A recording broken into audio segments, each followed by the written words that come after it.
Okay, let's jump more into the Thailand side and connecting yourself to be essentially full-time here, correct? That is correct. Okay. You started... Finally, right? Finally, yes. Made it. You started Kaito Sports. That is correct. We'll talk about this Now, this is a Japanese name. It is. But your last name is not.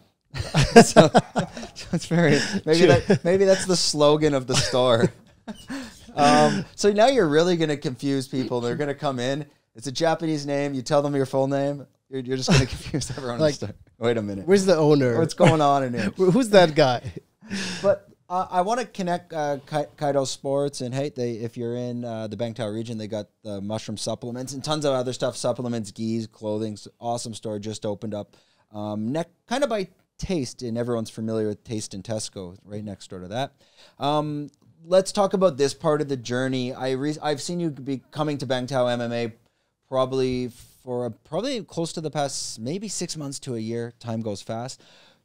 Tell me the whole story of you actually coming to Thailand. I'm assuming if you knew Ryan, you must have been over at Tiger. Now you're up here. Now you got your own supplement and sports gear store. Mm-hmm. Tell me that whole part of the story.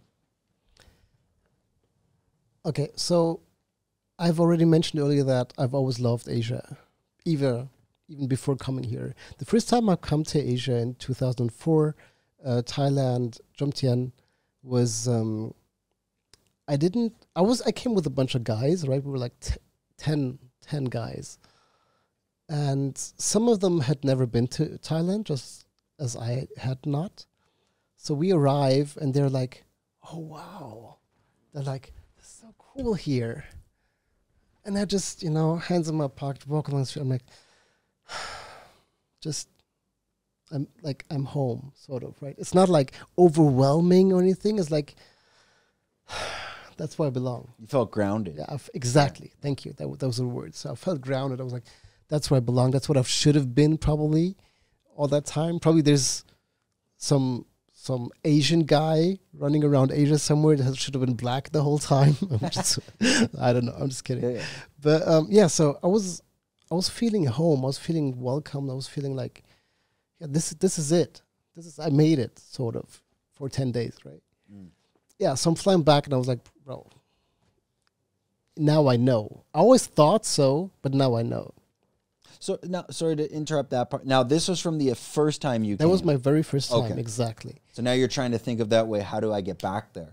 Every time. So I was like, I need to get back there. And then ever since, I have come back every year, bar 2021, right? Thanks to COVID. But I've come back every year, like several times a year at times.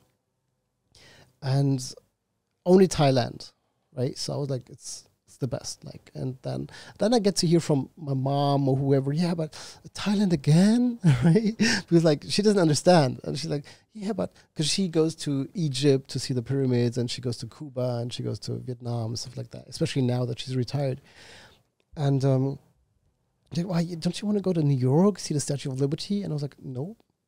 Yeah, but you have to see that once in your life. I was like, no, I don't. Like, and I was thinking, in Thailand, I have everything that I'm looking for. Like, why would I, especially beforehand, right, when I was still working full time, I was like, why would I take off my leave time, take off my vacation that is limited, and fly to wherever for 10 days, 2 weeks, and then I know it's cool, maybe I don't like it, right? But maybe it's cool, but Thailand is better. Then I'd always regret. So like, I don't need, everything's cool in Thailand, I'm staying there. So I'm going back and forth. And back then I was saying like, when I'm like 33, 34, I'll live there forever. Cool. Today I'm 43, right? So 10 years later, because as it is, right? I mean, I was like, I could have done it by 33. I could have come then. But then it's like, you start buying your first apartment. You want to pay that off first. And there's a second apartment. And, there's always something that's holding you back somehow. And I believe that that's the fact for most people out there, actually. Like, it's like the classic one, right? You study, and then you say, like, when I finish my studies, I'll travel the world for 10 months. But then, whatever, you get your first job, you go into corporate or whatever, you get a girlfriend, you get a wife, you get a baby, you get that car, you get that luxury of Mercedes-Benz, let's say, and then that luxury becomes normality. So it's not you need it in your life because you feel a downgrade afterwards, and just then ties you down to that location. ties you down all the time. Then the second baby, and then maybe you buy a house or anything, and then you end up never doing it. And that's what I was mentioning earlier. Just do it.